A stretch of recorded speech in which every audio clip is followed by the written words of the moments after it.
Welcome to the Sharkpreneur podcast with Kevin Harrington and Seth Greene. Kevin Harrington is the inventor of the infomercial, one of the original sharks from the hit TV show Shark Tank, and has generated over $5 billion in TV and digital direct response sales. Seth Greene is the world's first trusted authority on cutting-edge direct response marketing, a best-selling author, and the only 3-time Marketer of the Year nominee. On the podcast, Kevin and Seth interview sharkpreneurs who share straight talk on what it takes to explode your business. Why do so many businesses struggle while others seem to explode overnight? Do you wish you had the secret to this type of exponential growth?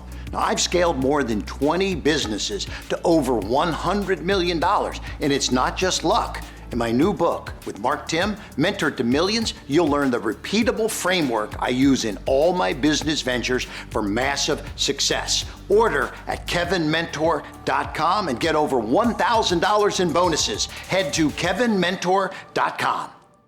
Welcome to the Sharkpreneur podcast. This is your co-host, Seth Greene. Today, I've got the amazing good fortune to interview someone who I have looked up to for a very long period of time, Jordan Adler. He's ranked one of the top networkers in the world. At the age of 34, he had $36,000 in credit card debt on 22 different credit cards.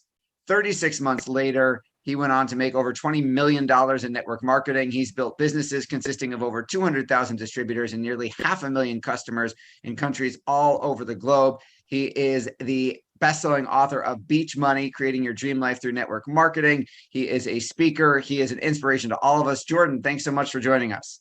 Seth, it's my honor, and thank you for inviting me to be part of your show. My pleasure. So let's go back in time. Let's do the rags to riches story. So 22 different credit cards, $34,000 in credit card debt, $36,000 in credit card debt, living in a garage. What was the Tony Robbins would call it the defining moment, right? What was the defining moment where you said, never again, never, it is a must that I must change and I must change right now? Yeah, there were actually a few defining moments. I actually had been involved in 11 network marketing companies in 10 years, never made a penny. But the thing that got me focused on network marketing was a book that I picked up at a garage sale for a quarter called The 10 Napkin Presentations by Don Failla. And it was the first time in my life, I was probably 20 years old at the time. It was the first time in my life I started thinking about residual income was and leverage. And I'd never been introduced to that growing up in the south suburbs of Chicago.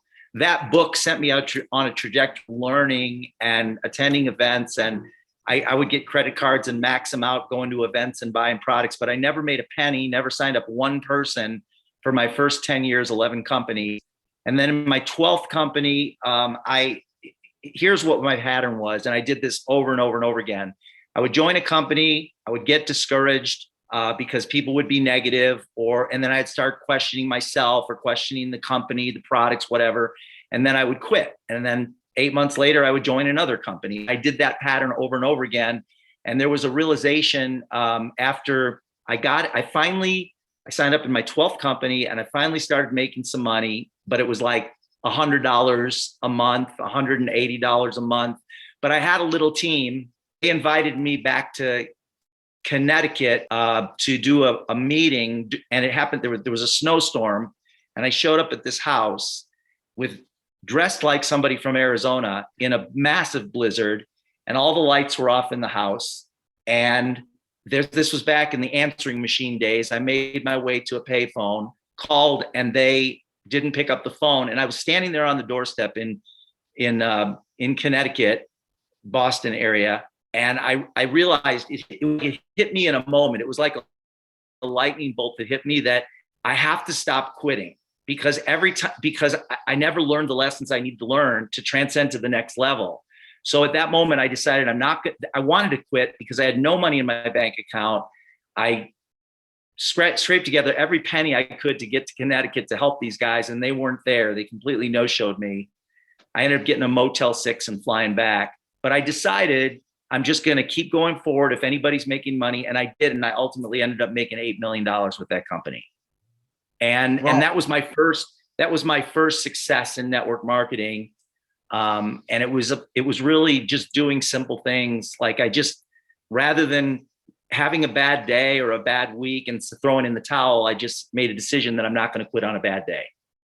And that was my breakthrough moment. Don't quit on a bad day. And so every time I have a bad day, I'm like, today's not the day to quit. And as long as you stay in action and do little things every day, you're going to have a good day, and you want to quit on a good day. So that's what I've done now. And I don't quit things anymore. I learn lessons and work hard and focus and stay committed. I make my decisions not based on how I'm feeling, but based on what I'm committed. Yeah. Well, I would imagine that your bad days now are much better than your bad days back then. Absolutely. But we're human. Our emotions go up and down. And so it doesn't matter what level you're at. I mean, I'm sure Kevin has tough days. I'm sure you have tough days. And there's days where you just like don't want to go and do the work. Everybody's like that, no matter where you are. And that's normal. That's just part of being human. And so the reason most people don't make it is they have a few tough things that come up and they just miss it. It's not work for them. So they throw in the towel. And the ones that don't do that are the ones that end up with the big bank accounts and the fancy lifestyles. Now, obviously, the longer version of the story is in your book and in your materials. But let's talk about after you achieved that significant amount of success, you didn't stop there. You have gone on to become involved in other companies, start other companies. Talk a little bit about the journey kind of from the first success, which was at a very, very high level, to how you've kept evolving and growing since then. Yeah, so that company, you might remember the company. It was Excel Communications. I was there for 13 years. And Excel was a technology company that was a network marketing company, long distance. Well, today we don't pay for long distance. So 20% of zero is zero. And so my income went away when the whole industry went digital. Everybody transitioned from mechanical switches, hundreds of millions of dollars of mechanical switches, to digital. And all of a sudden started becoming free, like free Zoom, all those kinds of things, and free conference calls and all that kind of stuff. And so I was faced with, what's my next move? What am I going to do next? And I was introduced to a company called Send Out Cards about 17 years ago. And it was a product that I loved the idea of it. This was before smartphones, before apps. Half the population was still on dial-up and very few people were on Facebook. But I liked the idea of being able to jump on a computer, pick a card, type in a personal message and hit the send button, and then the rest is done for me. There would be a card in the mail the next day. I liked that idea because the importance of sending a thank you card when somebody does something nice for you, or being able to give somebody some encouragement in a little different way. I just saw the value of that. So I decided to become a customer. And then within a few weeks, I was sharing it with people. It's a great idea, and started signing up people. I started introducing the program to anywhere from 5 to 8 people per day. This was back in the days, again, before we had the ability to blast stuff out. Before we had the ability to build a community online, even before that. So I started calling people and just setting up appointments and sharing the idea. And 5 to 8 people a day. I started signing up about one person a day. And within 5 weeks, I was making some really good money. And this is what I've been doing ever since. And I've involved myself in other projects. We launched Beach Money Publications after my book came out. My book is all over the world. There's tons of people that have achieved different levels of success as a result of reading the book. So we put together a collaboration of authors, people, most of them had never been published, and did some collaboration books. We've got 10 books. 5 of them are out on Amazon. It's called Momentum Makers. And then just continue to share the beach money message, idea that you can make money while you're at the beach or wherever you want to be. And I've got other projects. I'm doing a lot of fun stuff all around being an entrepreneur. Yeah. It's an absolutely incredible journey that you've been on. I think you touched on one of the most important lessons is don't quit, and don't quit on a bad day. What were you've overcome a lot of adversity and a lot of ups and downs along the way. What are some of your other biggest takeaways from the things that you've grown through? Yeah, one of the things that's been probably the biggest thing for me is I was the guy that always got picked last for sports teams when I was a kid, and I was a shorter dude, like I wasn't on the basketball team, and I was littler, so I wasn't playing football, and so I found things to do that didn't involve that kind of stuff. But I was very insecure, and I still have those insecurities. And the way I found that you don't need to believe your dreams when you have your dream. And so what I've learned is that there's some steps to achieving any dream. And the first one is, of course, you got to have one.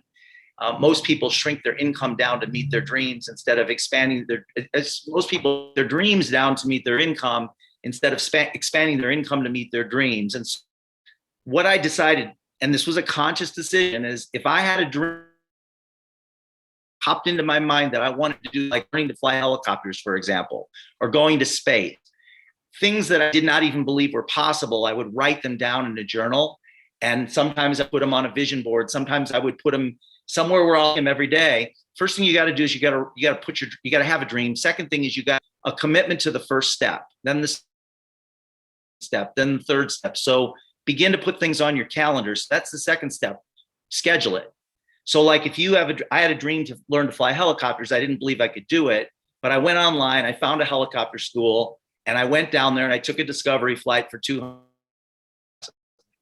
And that's how it starts. You got to schedule it. And the third thing you got to do is you got to trust the process. You have to trust the process. There are people that went before you, and you have to believe that there's a system out there. There's a process out there that if you plug into it, that you can achieve the same things, because there are people that are not as good as you that have achieved the dreams that you have. The only difference is they didn't quit on their dreams. So the third thing is to trust the process. And the fourth thing is the toughest for most people, and that's to see the job through. So when I made a commitment to myself and to other people that I was going to get my helicopter pilot's license, even though there were hundreds of times where I would wake up in the morning and think to myself, this is like what I'm getting ready to go do is pretty scary. Like I'm going to go do auto rotations today with an instructor where we're going to disconnect the engine from the main rotor, and we're going to bring the helicopter down without an engine. And we're going to do that over and over and over and over again. And it's scary. There's a lot of things like that are scary. Just talking to the tower, that's just one thing, right? That you need to learn, and you got to say it right, because they scold you if you don't. If you screw it up, it's not good. There's a lot of things that if you screw up are not good in a helicopter or in an airplane. And so I just made, again, it was like, there were so many times, it's like facing your fears, like doing some, and there's